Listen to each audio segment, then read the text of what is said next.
So hello mga kabosing, welcome back to my vlog. Ayan mga kabosing, nag-ihaw po kami ng chicken inasal na minarinate ni Boss Alan. So ayan, siya muna yung nag-ihaw-ihaw dyan.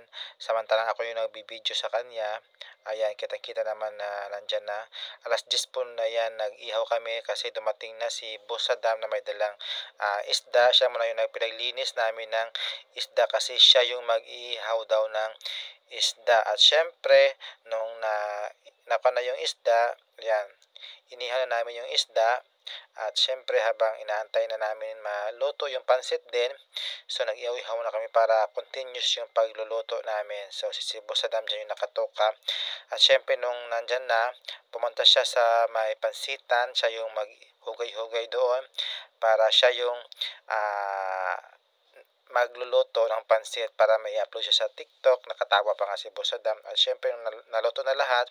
Ayan na, nabidyohan ko na yung lahat ng mga pagkain, yung mga pansit, manok, isda, yung iba pa hindi pa naluto. Pero yung iba kumain na kami, si Boss Adam doon nag-ihaw-ihaw pa ng isda habang kami kumakain na. Pero nagutom na si Boss Adam kaya kumain na rin siya ng mukbang namin habang hindi pa naluto yung ibang isda. So, chinecheck lang namin yung isda kung naluto na, tsaka kakainin din namin yung isda. Ayan.